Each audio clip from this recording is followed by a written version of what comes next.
उत्तराखंड के वर्तमान और भविष्य पर ग्रहण लगाते हिंसक जंगली जानवर व अदूरदर्शी नेतृत्व सरकारें।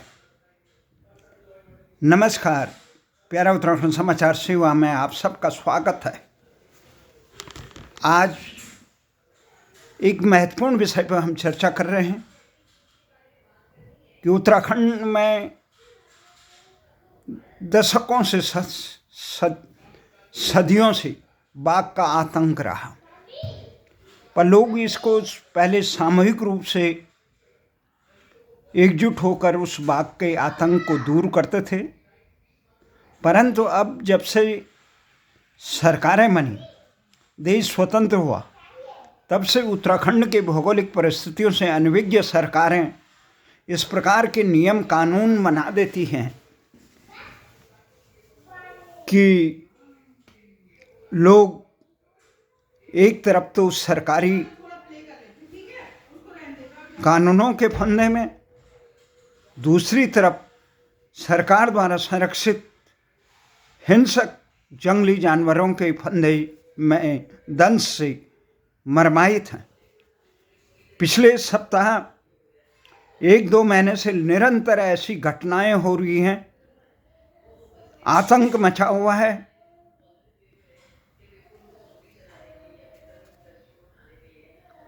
मुख्यमंत्री ने भी इसी सप्ताह परसों ही वन मंत्री के साथ एक महत्वपूर्ण बैठक, अधिकारियों के साथ एक महत्वपूर्ण बैठक की। जनता की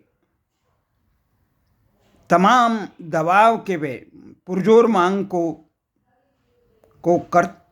का सम्मान करते हुए उन्होंने पौड़ी जनपद के वनाधिकारी को, डीएफओ को तुरंत लापरवाही बरतने के आरोप में हटा दिया। वहीं उन्होंने निर्देश दिया कि इस प्रकार से जो मानव और वन जीवों के बीच में जो संघर्ष हो रहा है, जहाँ पे इस प्रकार से हमला हो रहा है, वहाँ वन विभाग के लोग तुरंत कम से कम जल्दी वहाँ पहुँचे। प्यारा उत्तराखंड में साप्ताहिक समाचार पत्र में, जो हमारा मासिक समाचार पत्र से साप्ताहिक समाचार पत्र हुआ, उसमें लगातार हम इस बात को प्रमुखता से उठा रहे हैं कि उत्तराखंड राज्य बनने के बाद भी यहाँ की सरकारों ने यहाँ की मूलभूत समस्याओं के प्रति नज़रअंदाज किया और इसको उत्तर प्रदेशी मानसिकता की तरह से ही इसको हल करने की कोशिश की।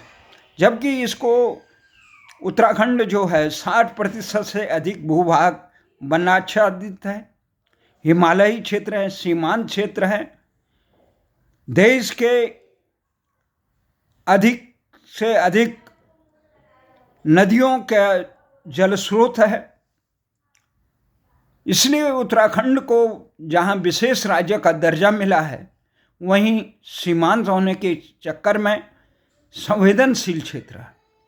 यहाँ की समस्याओं का निदान उत्तराखंड और हिमालयी सोच के अनुसार होना चाहिए। परंतु जो सरकारें बनी, उत्तराखंड से उत्तर प्रदेश से 1994 में जो व्यापक जन आंदोलन हुआ, उत्तराखंड राज्य गठन आंदोलन, उसमें हम लोगों ने ये मांग की थी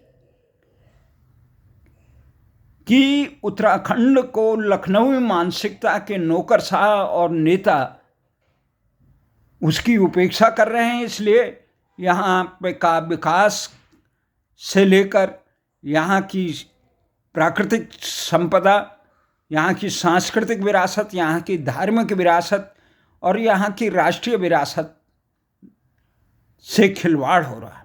इसलिए अलग राज्य का दर्जा मिला। परंतु दुर्भाग्य ये रहा कि जिस प्रकार से यहाँ की सत्ता भारतीय जनता पार्टी और कांग्रेस के नेताओं के हाथ में रही, पार्टियों के हाथ, उनका संचालन दिल्ली में बैठे हुए आकाओं ने किया। उन्होंने अन्य राज्यों की तरह उत्तर प्रदेशीय तर्ज पर ही, अन्य तर्ज पे, आला कमानी तर्ज पर उत्तराखंड की समस्याओं की जो मूलभूत समस्याएं थी, जिनके लिए राज्य गठन का लोगों ने आंदोलन किया, उसके तरफ नहीं। यहाँ पे वन जीवों का वन अधिनियम, यहाँ सारे अभ्यारण्य यहाँ बना दिए गए, बाघ आच्छाद, बाघों का संरक्षण का कार्य और आदमियों के प्रति उदासीनता। बाघों का संरक्षण हो, परंतु सरकार जब बाघों का संरक्षण करती है, तुम्हारा जब अधिकार देते हो, तो नागरिक अधिकारों का हनन जहाँ होता है, उसका भी दायित्व, रक्षा का दायित्व सरकार पर है। पिछले ही महीने पौड़ी में जो कई घटनाएं हैं, पौड़ी, उत्तरकाशी, चमोली से लेकर रुद्रप्रयाग, पिथौरागढ़, अल्मोड़ा, पर्वतीय क्षेत्रों में जितने भी, चंपावत, बागेश्वर, वहाँ ये हिंसक पशुओं के से आम जनमानस का आए दिन कोई ऐसा माह बीतता होगा जब इस प्रकार। पर विगत 2-3 महीनों से ऐसी बाढ़ आई कि पौड़ी जनपद में अभी जहरी खाल के सीरोबाड़ी क्षेत्र में इसी पखवाड़े 61 वर्षीय बुजुर्ग महिला उर्मिला देवी जी, जो खेतों के पास अपने पशुओं को चारा पत्ती लेने गई थी, उसमें हमला कर दिया और उनको निवाला बना दिया। वहीं गजड़ गांव के 42 वर्षीय राजेंद्र नोटियाल को, जो सुबह मंदिर में दीपक जलाने गए थे, उस पर बाघ ने हमला कर दिया, वो भी मारे गए। लोगों ने व्यापक आक्रोश है। स्कूल लोग अपने बच्चों को नहीं भेज रहे हैं, आंगनबाड़ी, घर में, जंगल में आना जाना, बाहर खेत खलिहान, सारे लोग भयभीत हैं। ये पहले भी है, फुआ भाग रही, पुरानी चर्चाएं हैं।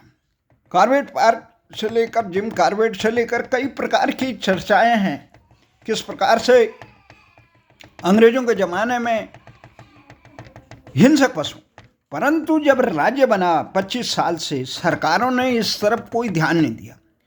हम निरंतर लिखते रहे कि इस प्रकार का होना चाहिए। आपको अगर बाघ संरक्षण के सारे उत्तराखंड में इतने अभ्यारण्य बना दिए, आप राष्ट्रीय राजधानी क्षेत्र दिल्ली में बनाइए, अभ्यारण्य बनाइए, आप अन्य राज्यों में भी बनाइए, उत्तराखंड में सारी जमीनें।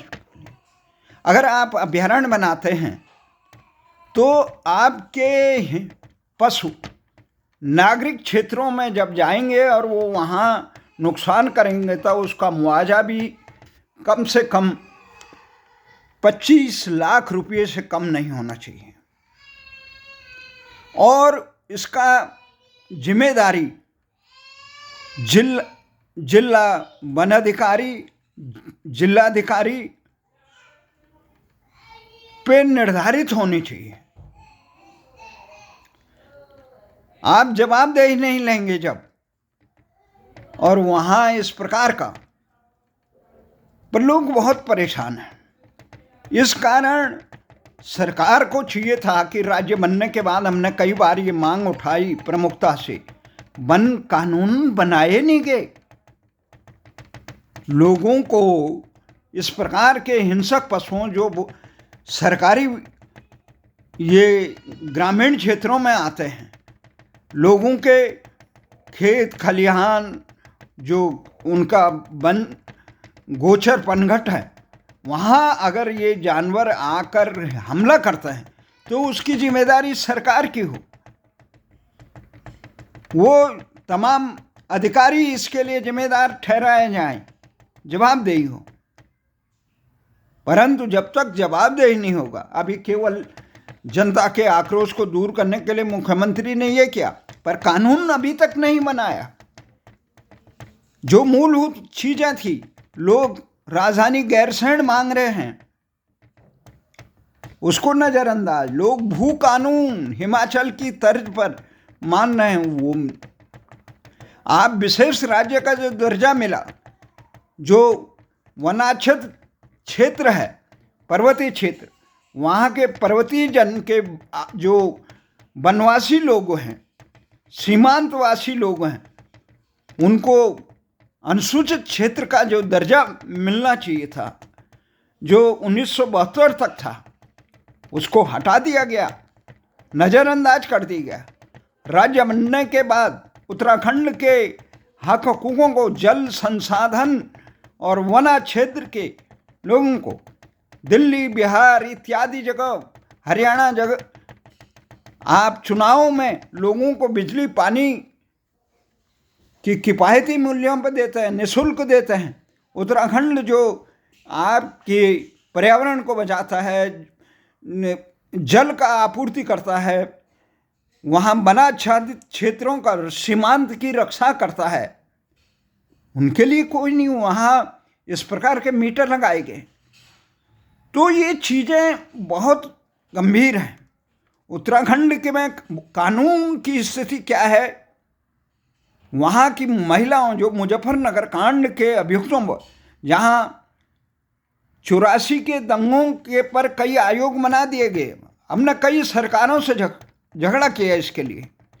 2 अक्टूबर को हमेशा काला दिवस मनाते हैं, राष्ट्रपति को ज्ञापन देते हैं कि आपकी सरकारों ने इस प्रकार का जघन्य कांड किया और उनके गुनाहगारों को दंडित करने के बजाय आपकी सरकारों ने उनको सम्मानित करने का काम किया। सरकारें चाहे भाजपा की रही हो, कांग्रेस की रही हो, सपा बसपा की, किसी की भी रही हो, नागरिक अधिकारों के हनन करने वाले गुनाहगारों को, उनके आकाओं को दंडित करने का काम नहीं किया गया। वही दिखाई देता है अंकिता भंडारी प्रकरण पर। यहाँ पे तमाम चीजें हैं। कानून आम आदमी के हितों की रक्षा करने में असफल रहा। वहीं उत्तराखंड में वन अधिनियम, भू कानून, विकास में बाधक न बने, वन अधिनियम, आपने तो अपने निहित स्वार्थ के लिए, बांध बनाने के लिए, चतुर्भुज, ये 4 धाम सड़क या मार्ग चौड़ीकरण के लिए, बड़ी बड़ी सुरंगें बनाने के लिए आप पर्यावरण को नज़रअंदाज कर देते हैं, तमाम सिफारिश। परंतु जहाँ बात आती है उत्तराखंड के सीमांत क्षेत्रों के विकास की, वहाँ पर्यावरण कानून लगाकर वहाँ की ज़रूरतों को नज़रअंदाज करते हैं। इन तमाम चीज़ों से लोग बेहद नाखुश हैं। इन चीज़ों को पर्वतीय क्षेत्र के लोगों को, वनवासी लोगों को, जो वनवासी लोग हैं यहाँ के, ये पर्वतीय क्षेत्र के लोग, ये मूल निवासी हैं उत्तराखंड के, उनके हक हकूकों को नज़रअंदाज कर दिया। यही नहीं, हमें इस प्रकार से पिछले हफ्ते मैंने देखा, प्यारा उत्तराखंड के व्हाट्सएप ग्रुप में हमारे एक जागरूक मित्र ने, जो इस ग्रुप में काफ़ी सक्रिय रहते हैं, गुमान सिंह रोहतले बिरुखाल, उन्होंने कहा कि उत्तराखंड में बाघ का आतंक मचा हुआ है और आप लोग इस प्रकार की कोई खबरें ही नहीं दे रहे हैं, इसलिए मैं ये ग्रुप छोड़ा। हमने कहा ये बहुत दुखद बात है, ग्रुप छोड़ने की बात। उत्तराखंड की सरकारों की उदासीनता के, आक्रमणता के कारण, दिशाहीनता के कारण, अपने आकाओं के पदलोलुपता के कारण उत्तराखंड के मूलभूत समस्याओं को नज़रअंदाज करते हैं, मूलभूत समस्याओं के प्रति उदासीन रहते हैं, उस दिशा में काम नहीं करते हैं और उलझलूल के कानून बनाते हैं। यहाँ घुसपैठियों की बात हो रही है, मुख्यमंत्री भी कह रहे हैं कि उत्तराखंड में घुसपैठिए हो गए। मुख्यमंत्री जी, आपकी ही भारतीय जनता पार्टी की सरकारों के समय मध्य प्रदेश, छत्तीसगढ़, दिल्ली से कई जंगली जानवर उत्तराखंड में बंदर से लेकर इत्यादि जानवर उत्तराखंड में छोड़ दिए गए। ये लोग जनता से नहीं डरते थे, ये जंगलों में रहना के अभ्यस्त नहीं हैं, ये वहाँ के खेत खलिहान घरों में घुस जाते हैं, वहाँ के कुत्तों से नहीं डरते हैं। हमें याद है एक समय उत्तराखंड में जब मैं गांव में था, लोग